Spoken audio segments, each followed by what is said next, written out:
नमस्कार दोस्तों।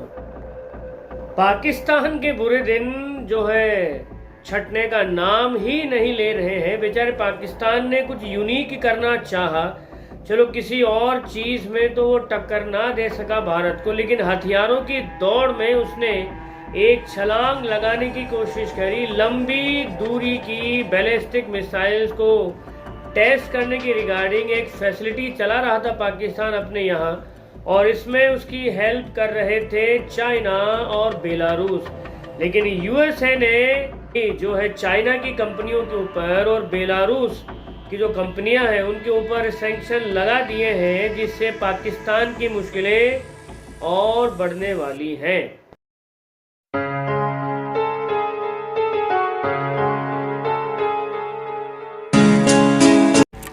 नमस्कार दोस्तों। पाकिस्तान के बुरे दिन जो है छटने का नाम ही नहीं ले रहे हैं। बेचारे पाकिस्तान ने कुछ यूनिक करना चाहा, चलो किसी और चीज़ में तो वो टक्कर ना दे सका भारत को, लेकिन हथियारों की दौड़ में उसने एक छलांग लगाने की कोशिश करी। लंबी दूरी की बैलिस्टिक मिसाइल्स को टेस्ट करने की रिगार्डिंग एक फैसिलिटी चला रहा था पाकिस्तान अपने यहाँ, और इसमें उसकी हेल्प कर रहे थे चाइना और बेलारूस। लेकिन यूएसए ने जो है चाइना की कंपनियों के ऊपर और बेलारूस की जो कंपनियां हैं उनके ऊपर सैंक्शन लगा दिए हैं, जिससे पाकिस्तान की मुश्किलें और बढ़ने वाली हैं। देखिए 2022 और 2023 में भी यूएसए ने ये मुद्दा रेस किया था कि चाइना की कुछ कंपनियां सीक्रेटली पाकिस्तान की हेल्प कर रही है लॉन्ग डिस्टेंस की मिसाइल्स की जो तकनीक है उसे डेवलप करवाने में, या यूं कहिए कि लॉन्ग डिस्टेंस रेंज की जो मिसाइलें हैं उनकी तकनीक को सीक्रेटली जो है पाकिस्तान को दे रही थी। ये मसला, ये इशू यूएसए ने रेज किया था 2022-23 में भी। लेकिन अब बेलारूस के इस प्रोजेक्ट में शामिल हो जाने से बेलारूस की कुछ कंपनियां हैं जो चाइना के तरह ही जो है पाकिस्तान को सीक्रेटली लॉन्ग रेंज की मिसाइल्स तकनीक को दे रही है, ताकि पाकिस्तान लॉन्ग डिस्टेंस की मिसाइल तकनीक को एक्सेस कर सके। और बेलारूस के इसमें शामिल हो जाने से यूएसए की टेंशन कुछ ज़्यादा ही बढ़ गई है। कारण उसका ये है कि बेलारूस और रशिया दोनों के दोनों जो है फ्रेंडली कंट्री हैं, और कई एक मौक़ों पर तो दोनों की दोनों कंट्रीज एक एंटाइटी के रूप में भी नज़र आए हैं। अब आप लोग ये सोच रहे होंगे इंडिया की परसेप्शन से कि चलो अच्छा है, पाकिस्तान जो कि एक आतंकवादी देश है उस पर यूएसए ने प्रतिबंध लगा दिए हैं, पहले ही मरा हुआ था, और इन प्रतिबंधों के लगने के बाद में तो कब्र में दफन ही हो जाएगा। अगर आप ऐसा सोच रहे हैं तो कुछ चीज़ें हैं जिन्हें आपको गौर से समझ लेना चाहिए एक एक करके। सबसे पहले सवाल ये खड़ा होता है कि पाकिस्तान को लॉन्ग डिस्टेंस रेंज की मिसाइल्स की नीड क्यों है। आखिर पाकिस्तान लॉन्ग डिस्टेंस रेंज की मिसाइल डेवलप करके हासिल क्या करना चाहता है, उसको जानने से पहले आप ये देखिए कि मिसाइल्स की रेंज के हिसाब से मिसाइल के कुल कितने टाइप होते हैं। देखिए अगर मैं रेंज के हिसाब से बात करूं तो बैलिस्टिक मिसाइल्स को 3 कैटेगरी में बांटा जा सकता है: शॉर्ट रेंज, मिड रेंज और लॉन्ग रेंज। शॉर्ट रेंज की जो मिसाइल्स हैं उनकी रेंज 300 किलोमीटर से 1000 किलोमीटर तक होती है।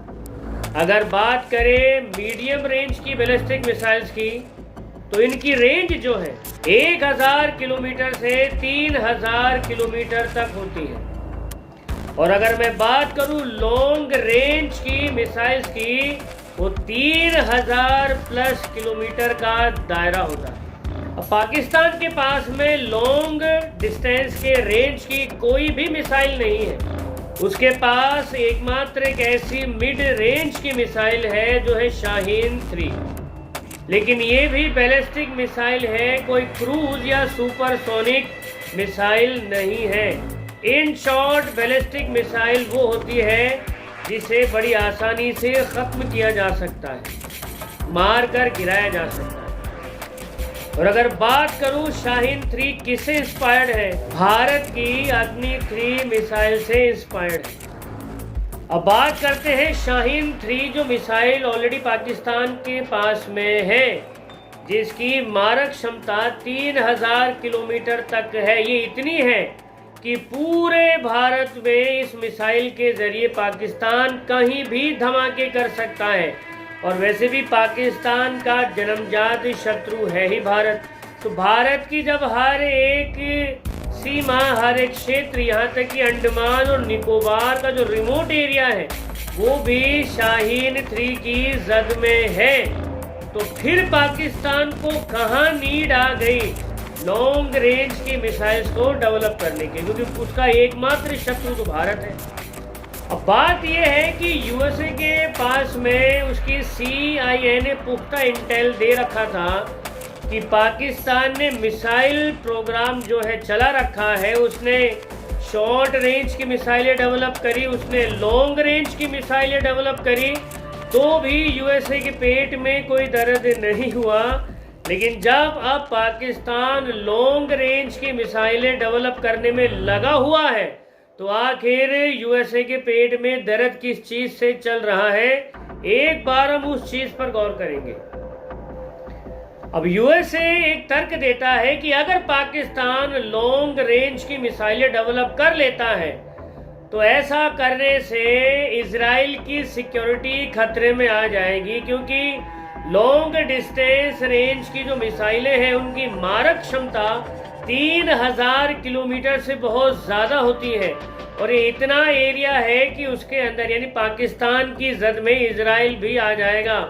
तो यूएसए को चिंता इस बात की है कि इजराइल की सुरक्षा अगर खतरे में आती है तो विश्व में शांति का संतुलन बिगड़ जाएगा, क्योंकि पूरे इस्लामिक कंट्रीज में केवल और केवल पाकिस्तान ही एक ऐसा मुल्क है जिसके पास में भाई साहब न्यूक्लियर वॉर हेड है। अगर वो लॉन्ग डिस्टेंस रेंज की मिसाइलें डेवलप कर लेता है तो वो उन मिसाइलों के जरिए न्यूक्लियर वॉर हेड को भी भाई साहब इस्तेमाल कर सकता है कहीं पर हमला करने के लिए। और यही सबसे बड़ी परेशानी की वजह है यूएसए की।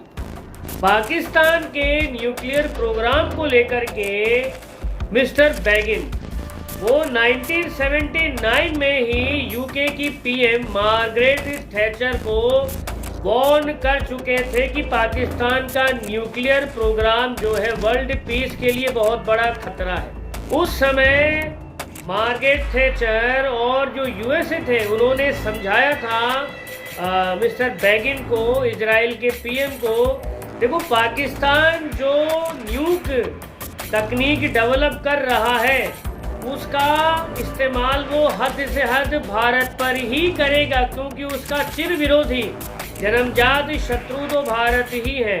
और आपको यानी इजराइल को टेंशन लेने की कोई नीड नहीं है, क्योंकि न्यूक्लियर वॉरहेड अगर वो डेवलप कर भी लेता है तो उसके पास ऐसी तकनीक नहीं है कि जो इजराइल पर बम गिरा सके, परमाणु बम गिरा सके। तो आप इस मामले में निश्चिंत हो जाइए, पाकिस्तान के पास उस रेंज की मिसाइलें ना कभी थी और ना कभी होंगी। तो इस तरह से जो है यूके की पीएम मार्गरेट थैचर और यूएसए के करंट जो प्रेसिडेंट थे उस समय उन्होंने काम डाउन किया था इजराइल के पीएम मिस्टर बैगिन को। लेकिन अब दिक्कत यह है कि पाकिस्तान जब लॉन्ग रेंज डिस्टेंस की मिसाइलें डेवलप कर लेगा तो उसकी मारक क्षमता में ये इजराइल भी आ जाएगा। और इसी वजह से यूएसए बौखलाया हुआ है। यूएसए अब पूरी तरह से एक्टिव मोड में है, क्योंकि लॉन्ग रेंज डिस्टेंस मिसाइल के उस प्रोजेक्ट को यूएसए बहुत बड़ा खतरा मानता है खुद के इंटरेस्ट के लिए और वर्ल्ड के इंटरेस्ट के लिए। अभी तक पाकिस्तान ने लॉन्ग डिस्टेंस रेंज की मिसाइलों की टेस्टिंग तक नहीं करी है। और अभी बेचारे पाकिस्तान ने, मैं बेचारा इसलिए कह रहा हूं कि वैसे ही वो भूखमरी, गरीबी, भ्रष्टाचार इसकी मार से खत्म हो चुका देश है, ऊपर से यूएसए के नए प्रतिबंध उसको कब्र में ही गाड़ देंगे। तो अभी पाकिस्तान ने जो है इस मिसाइल की टेस्टिंग भी नहीं करी है, लेकिन यूएसए इस तरह से उसके पीछे पड़ा हुआ है कि जो भी कोई कंपनी, चाहे वो चाइना की हो चाहे बेलारूस की हो, जो भी कोई कंपनी पाकिस्तान की मदद कर रही है किसी भी रूप में, अगर इसका हल्का सा भी डाउट यूएसए को हो रहा है तो वो उस पूरी की पूरी कंपनी पर बहुत कड़े प्रतिबंध लगा रहा है। हाल अभी इस हद तक हो चुके हैं। अब यहाँ एक चीज और जान लीजिए कि यूएसए का कंसर्न भारत नहीं है। कई लोग ये सोच करके ही कूदते फिरते हैं कि यूएसए तो भारत का अलाई है रक्षा के क्षेत्र में। एक बात आप अपने दिमाग में अच्छे से बिठा लीजिए, भारत की सिक्योरिटी से यूएसए को कोई सरोकार नहीं है, क्योंकि अगर सच में भारत की सिक्योरिटी से ही सरोकार होता तो जब पाकिस्तान न्यूक्लियर वॉरहेड को डेवलप कर रहा था उसी समय यूएसए को जो है उसे रोकना चाहिए था या रोक देना चाहिए था, लेकिन यूएसए ने ऐसा नहीं किया। पाकिस्तान को न्यूक्लियर वॉरहेड डेवलप करने दिया, जिसकी वजह से साउथ एशिया के अंदर शक्ति का संतुलन किस रूप में जो है मिसबैलेंस हुआ है इसका अंदाजा आप लगा भी नहीं सकते। पाकिस्तान एक ऐसा मुल्क है जहां पर सन की तानाशाहों की कोई कमी नहीं रही है, एक आतंकवादी राष्ट्र है।